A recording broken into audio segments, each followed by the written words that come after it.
Well, welcome to another episode of the Warriors Walk. I'm Todd, and this is my buddy Keith. And today we're going to talk about the lone wolf dies, but the team survives, and why brotherhood matters. So stay tuned. And he goes, "No, sir, I did." He's like, because the doctor's walking. If you pass out, they kick you out of training. And the guy liked him, and he's like, "You didn't pass out." And he goes, "No, I did." And he looked at it one more time, and then Brock in the peripheral saw the doctor, and he's like, "You didn't pass out." And he's like, "No, I didn't." So, I grew up watching the movie Rambo, and apparently that's not quite how the Navy SEALs work or the Special Forces work. Because you can imagine, like, walking down the streets of Iraq or somewhere else and trying to do it by yourself. There's no way you could cover all those open windows. Even in Deuteronomy 6, the word teach means to sharpen in Hebrew. And it's not a one-and-done process. They were like, "Where's my horse?" Then I had to fall out of the conditioning run, so we ran in a pack up and down the beach. And I'd have to lean over, and they would jump on my back, and I'd have to give them a piggyback ride until I was hundreds of yards behind. He came at me, and the next thing I know, I was like breathing like a guppy on the ground, looking up, and he just held his hand over my face with that Georgia accent. He's like, "That was about 50%. One of the things I learned a long time ago, we have all these different blocks of training in the SEAL teams, but one of my favorite was urban warfare because it was so challenging, and there were so many things that you had to learn in that environment. And one of the things that I learned that I think will help the listeners today with this lesson is something we call just patrolling in an urban environment. And so if my responsibility was to watch a window and I'm watching it as I'm patrolling and walking by, I'm waiting out of peripheral vision to see you, if you're behind me in a patrol, to take over that field of view. And then when I see your barrel sweep and overlap with me, then I can move on and do the same for the guy in front of me.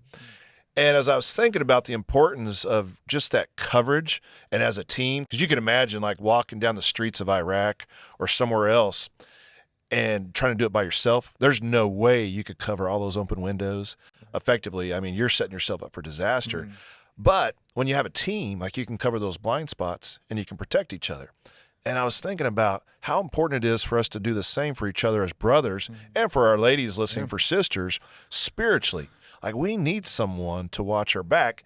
And today, that's really what I want to talk about, is just the importance of understanding that we're vulnerable to spiritual attack. We have a real enemy that wants to destroy us, and if we don't have someone watching our back, we're in big trouble. Now, there's like a code term for watching someone's back in the military? It's like, "You got my six." That's right. Like, Good job. Yeah, I've seen the movies. So have I. Very interesting. Yeah, and that's like on a clock. So the 6 would be, if you're looking at a 12. Your 6 is behind you, right? Well, and you'd have to explain that to the younger audience. It's not digital. Yeah. I actually read the other day in the news that they're getting rid of digital clocks in schools because the younger generation doesn't know how to tell time with an old school clock. Yeah, that's what we're teaching our boys. We're teaching our boys analog clock.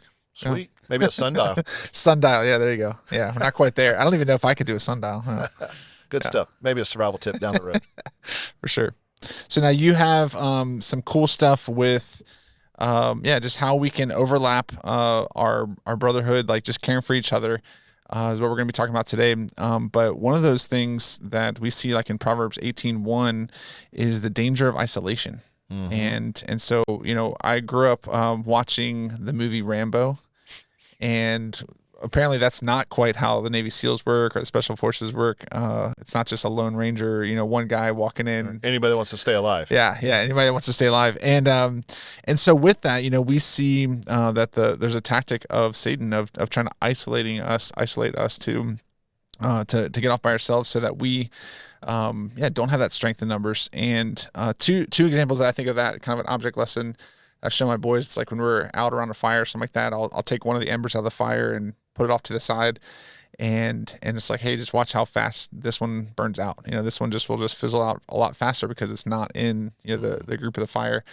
And the same way, like I loved watching those shows like on Animal Planet and stuff, where they had the lions hunting, and they would have like this whole herd of gazelle, in the African plain, and they wouldn't attack the whole herd. They would just pick off one at a time. And so, if we know that Satan is our roaring lion looking for someone to devour, that's definitely sobering to be reminded of. So, huge case for the need for having a brotherhood around us is that there can be extreme danger in being isolated.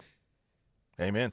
Yeah, I mean, I think even as I was saying about I mean, Jesus being the ultimate man and God, like even himself, he surrounded himself with a team, didn't he? Yeah. So, he spent time investing in others, but he also had them around him. And so I think there's value, like, my goodness, like just like we've highlighted before, Jesus only described his heart with 2 words, gentle and humble, or gentle and lowly, depending on your translation. And so if we take that cue and then we also look at how he lived, like he didn't live his life in isolation. And so that doesn't mean he didn't go off to pray by himself and all the other things, but his daily routine, he was with others. And so, we're not supposed to do this walk alone. And therefore those 59 and 1 and others that I talked about in the snow the other day, so important for us, right? Yeah. And so I guess the other thing that makes sense to me is just strength in numbers. Today in the staff, I was sharing a devotion. I was talking about my buddy Mike back in the day and just how confident we were when Mike was around. And for the listeners, like I give you the speed version, like Mike was this phenomenal fighter in the ring and out of the ring. And so much so, I remember working with him when he was training. We went through Green Beret training together. And at the time, he was leading the SWAT team in Atlanta. And I just never met anybody like him, like on that level of power and strength and skill. But he was working on his 4th degree in Hapkido, I believe was the belt he was going for. Now, give us an image. I mean, he's this huge guy, right? A giant of 5'10", 180. So, like walking down the street, you wouldn't even blink twice. And I remember having this Sentry kick shield on a football field and helping him work on things. And I also remember seeing video footage of him kicking people in front of his squad car, and it looked like he literally broke them in half. I was like, dude, I want to know what that kick feels like. And he's like, no way, I wouldn't kick you like that. I'm like, I got a Sentry kick shield, buddy. Bring it. He's like, I tell you what, I'll kick you 50% of what I got. It's like, bring it. So I was holding that shield. I even had my right foot back braced. I can remember it broad as day. And he came at me, and the next thing I know, I was like breathing like a guppy on the ground, looking up, and he just held his hand over my face with that Georgia accent. He's like, that was about 50%. And I couldn't even breathe. And like I came back to my senses. But the funny part was later on I showered and I looked down. I had a purple shoe print on my chest. Like he transferred all that energy through that kick shield. And it made me imagine like without that kick shield, he probably would have killed me. Like he would have collapsed my sternum. And so there really are freaks out there who can perform at a high level. But, I was just thinking about again, Scripture tells us in Ecclesiastes 4, 9, and 10 that 2 are better than 1. And it makes sense for so many different things, not only physically, but also spiritually. Like to have a battle buddy, someone you can check in with and say, man, I need help. Like I need you to pour into me, invest in me. And I've shared this before, but I love Philippians 2:4. That word look, scopio, And to me, I remember Dr. Ben Gutierrez taught this in school. And he said, listen, like it means concentrated and continuous look. So like if you're going to check on me, you don't just check on me once a year. Hey, Todd, how you doing? All right. See you next year. But it's also like it's that weekly or whatever someone needs. But it's also a concentrated look. Like maybe, like, wow, like my brother's really anxious, so I need to check on him specifically. Or maybe it's a marriage. Maybe it's parenting. Maybe it's an addiction, right? So you need to zoom in on the problem too, not be so generic like, hey, how's it going? Like, oh, it's fine. Like we're not really doing anything that way. So I think that's important. And then I guess really just, I can't emphasize enough, just like when we're on the battlefield and you need that battle buddy watching your 6, you got to have someone watch your 6 also spiritually because everybody, and I think I can say this with confidence, we all have blind spots. And the reason they're called blind spots is because you don't see it, right? Yeah. And so we need someone else who can see for us. Yep. Well, I was just reminded of this just this past week. So I had some time to kill. I dropped off one of my sons to he's part of Krav Maga lessons, and so I had a little bit of time, where I dropped him off, and I was just doing some work, and I was like, I'm just gonna try to pray for some guys that I haven't connected with recently. And so I just, started texting people like, hey, the Lord just prompted me to pray for you. Anything specific I can be praying for. And what I was reminded of that is that there were so many common threads between all the guys. Like none of them knew that I was texting the other ones, but as they were replying back with prayer requests, it was like very similar things, like for almost all of them. Like I was like, oh my goodness. Now in an isolated bubble, like we think we're the only ones dealing with this certain issue. But in reality, like there's so many different things, and I was able to encourage them, text them back some scripture verses that have helped me. And what's bizarre about that is I had no idea like what they were going through, and they had no idea like what other guys that I was texting were going through. But there was a common thread that, even in isolation, we can believe that we're the only ones. That's why we need that, those other brothers in our lives. For that same reason, accountability and mentorship is a huge aspect of the Christian life. There was a really long season where we had this group of guys that we would send these questions every week to each other, and it was accountability questions, and most of them had to do with hey, what have you been learning in God's word? Mm-hmm. Have you spent adequate time in prayer? Have you been treating your spouse, properly? Have you lost your patience with your kids? Is there a scripture memory verse? Have you been sharing the gospel thing? Just kind of going through some spiritual disciplines. But what was really cool that always helped me with those questions was at the very end, it says, "Are you lying about any of these answers?" And it was just a great way to be reminded of we can kind of sugarcoat things. It's oh yeah, I'm good when it comes to that. It's well, no, tell me exactly, did you do this or not? Or did you, and have that kind of invitation for other people to speak into your life in that way was always a great way to really excel in growth. Wow. But we see that in, Proverbs 27, where it's iron sharpens iron. But I don't know if you've ever sharpened anything in your life, but it's not a pleasant process for that thing. You're really grinding part of it away, and it requires friction. Brotherhood isn't about just encouragement, but it's about that challenge. And even if that causes a little bit of friction, where you're sharing or opening up or becoming vulnerable to a trusted accountability partner, it's going to be huge. Yeah. Well, I think, even in Deuteronomy 6, the word teach means to sharpen in Hebrew. Yeah. And it's not a one and done process. Mm-hmm. Then when I think of sharpening, I remember doing a video, the Todd Talks back in the day for the children. And I thought, wow, there was this cool proverb, and a lot of people know it, but it's interesting and it makes sense to me, is you had this old timer and this young buck, and they're going to race each other on chopping down trees. Mm-hmm. And the old timer just sat down when the clock started, and he just started sharpening his axe. And the young guy's like, "What are you doing, old man? I'm going to beat you." He's like, "Go ahead," And so he's out there pounding away and chopping. But at the end of the day, the old timer had chopped down twice as many because he was more efficient, even though he wasn't as strong as the young guy. Mm-hmm. But he let the tool do the work. Yeah. And so again, it just reminds us that there is a smarter way to go about things. And sometimes when we're younger, we just want to plow ahead and conquer, right?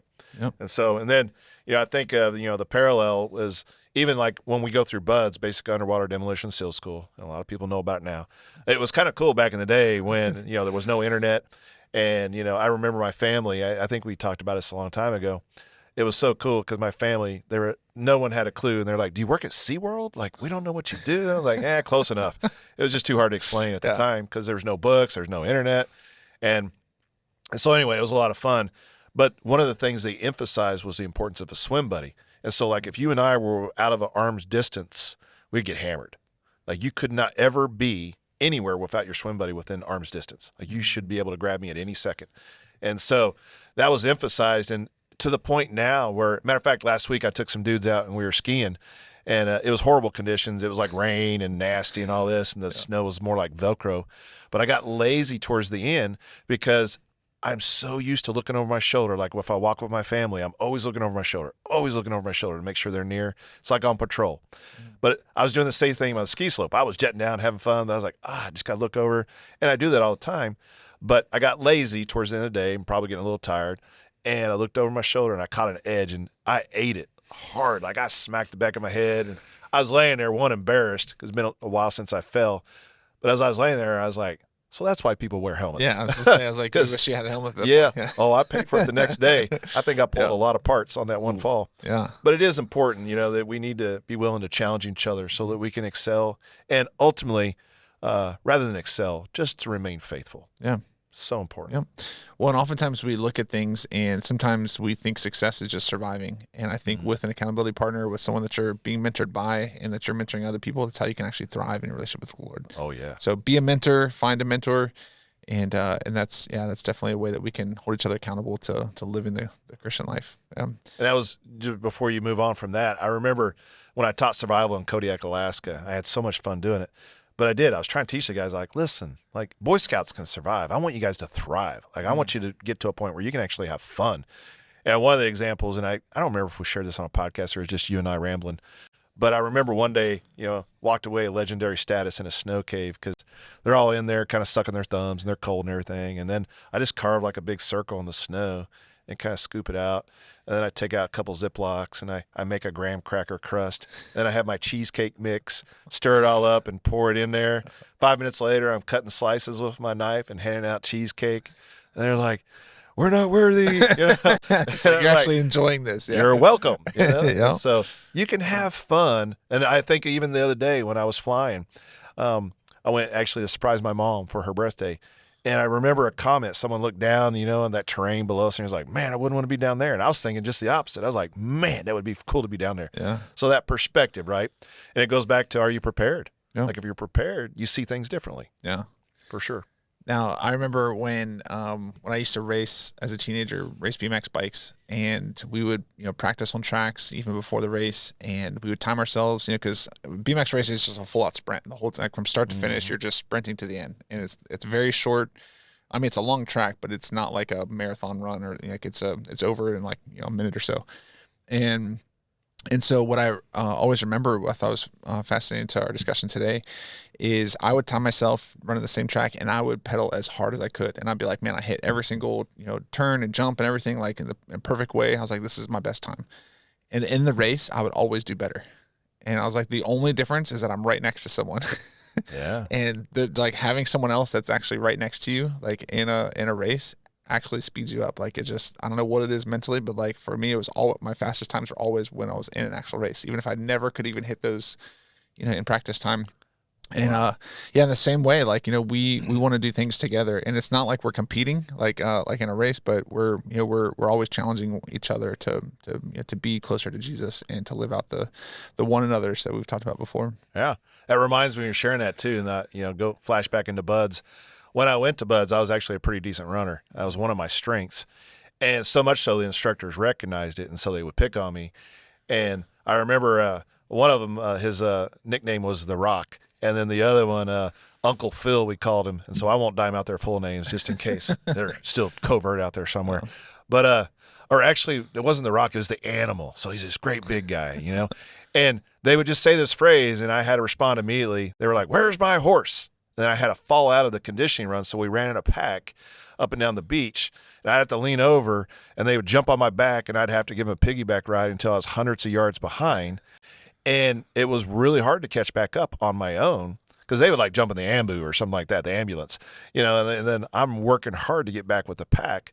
But then sometimes if they liked a student, they would have me fall back and just put my hand on their back and push them and help them get with the herd. But what amazed me was there's something about strength and running in a group, in a formation or whatever you want to call it, in that I remember seeing guys who could consistently stay with the pack but 40 yards behind. But they couldn't get with the pack. And that 40 yards, like they called it the goon squad. Like they would draw a line if you weren't with the pack when we crossed the finish line. And sometimes you didn't know where the finish was. And you want to talk about ultimate morale crusher. A lot of times we'd leave the compound and we'd run, I think the direction was north. Yeah, we'd run north to North Island. Go figure. And then we'd come back, and maybe that was a 5-mile run or whatever it was. But as we come back, we were all thinking we're done. And the instructors would circle up and we're like, yeah. And then they would just keep going south. And then you just see that pack just fall apart because their morale was crushed, right? They thought they were finished. They thought they were finished. And so I think there's even a lesson in that, you're not home until you're home, right? And you're not done until you're done or finished. My wife is very good on my grammar correction. Like, if we're eating, you're like, I'm done. She's like, you mean you're finished? I'm like, I'm finished. Yeah. That's hilarious. Now, I remember you telling me about Buds before, because this actually came up in our family recently. There's a phrase that when you guys were in the pool and someone would pass out, they met someone? Well, that actually was my son going through PJ training. Oh, okay. He would meet the wizard. Meet the wizard. That's what it was. Yeah. So he met the wizard twice going through PJ training. It was hilarious too. Like, we're getting way extra biblical here, folks. So just hang with me. I'm sure it's got a point somehow. How does someone meet the wizard? Yeah. So, hypoxia. So they would do something, I think they're called crossovers in PJ. But basically, if you're on one side of the pool and I'm on the other, we would dive in, and then one of us would go under and the other would go over, but you would swim underwater. You can't come up, or you get hammered or kicked out or whatever they had. But when you get on the pool deck, you immediately get in the push-up position. Then when everybody's there in the push-up position, they would do however many push-ups, 10, 20, whatever. Yeah. And then they're like, go. And so they keep doing crossovers. Well, and at night, Brock, my son, told me, he's like, they had like Kim lights, and he just remembers swimming towards the Kim light. The first time he met the wizard, he was on one of those rides at the fair where it kind of is like, it's a circle ride on like a roller coaster going round and round, but it's like it kind of changes up and down and it's super loud music. And he was on it and he was like, what am I world? doing here? And so he's going, but then he's like seeing family members, and then all of a sudden he's like, he hears his name, Brock, and then like instructors on the pool deck smacking him on the face like I smacked this mic. And then the second time it was hilarious. He did the same thing, another event or whatever, and he passed out. And but this time he was on a beach with a green surfboard. It just sticks in my memory. And he goes, I don't even know how to surf. Like, what am I doing? He's walking around. The same thing. He starts hearing his name. He's like, what? And the instructor's like smacking him. And as he's leaning over, and this is during their, not Hell Week, but they have some phrase where they do several days back to back and smoke them. And the instructor is like, you didn't pass out. And I love this about my son. Like, he actually has great integrity. He goes, no, sir, I did. He's like, because the doctor's walking, if you pass out, they kick you out of training. And the guy liked him, and he's like, you didn't pass out. And he goes, no, I did. And he looked at it one more time, and then Brock in the peripheral saw the doctor, and he's like, you didn't pass out. And he's like, no, I didn't. And so he might have fudged on that one a little bit, you know. Yeah. But it was kind of cool, just the whole process of how he met the wizard. Yeah, for sure. Well, that came up when Graham had his little incident, this past week. He met the wizard, did he? Yeah, and he thought it was the coolest thing. Yeah, he fainted after a pretty significant bloody nose, and not quite the same as a PJ training, I'm sure, but yeah, he was so proud of it. He's like, have you ever met the wizard? Have you ever passed out? It's so good. The boys are so different than our girls sometimes, and I remember my son would come home in Alaska, and like every time he cut himself in the mountains or the woods or whatever, he's like, Dad, look, I'm bleeding. It's awesome. Yeah. And then, here's a cool one too. Like, again, we're way off course, but hey, welcome to the Warriors Watch. Yes. Folks. Yeah. Good stories. He went to church camp, and he's playing some kind of macho game where they would like link arms back to back, and then whoever could like flip the other one over, they'd win. But they're on the beach, and it's like volcanic rock and stuff like that. And so he filleted his hand open pretty deep, like multiple layers. But he didn't want to go home from church camp, so he just kind of hit it. He like wrapped a sock around his hand. And yeah, brilliant like his dad. Total, yeah. And then like 2 days later, it's like nasty green infected. He's getting a fever. And then one of the camp counselors was also a nurse. And so they sent him home. They came home and they got a hold of us via Marband radio. And because we didn't have cell phones back in the day. And they're coming across the boat, and then the nurse was just like, hey, we got insurance. We can take him to the ER. I was like, nah, I got him because I had the clinic, at the detachment. I was like, I'll sew him up. And they were like, what? Like, no, like, we can take him. I was like, I got it. Thanks.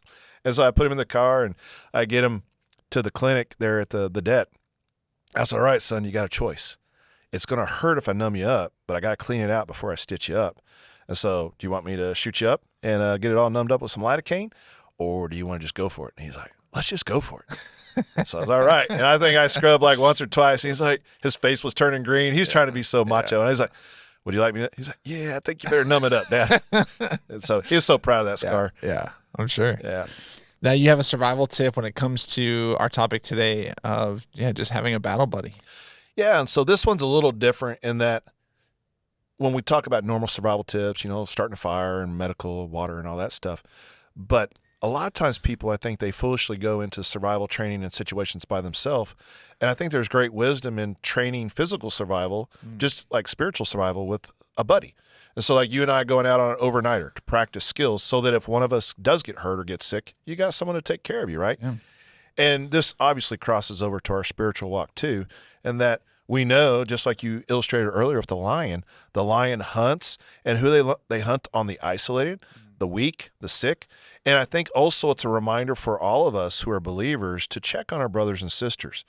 And a lot of times we can tell, like, I'm on the sidewalk often in our church before Sunday morning, and you can just tell by how people carry themselves. Like, I probably do need to ask, not just, a continual question, to see how they're doing, but also a concentrated one, like, what's going on? And then, if they're willing and they're transparent, they'll share. And I love that about our church. I think people are becoming much more transparent because I think as leaders, we're sharing, hey, we're still trying to figure it out too. We got issues as much as anyone else. And so I think there's great value in not doing this thing called life alone. And so survival, physically or spiritually, like you can't go wrong by having a battle buddy.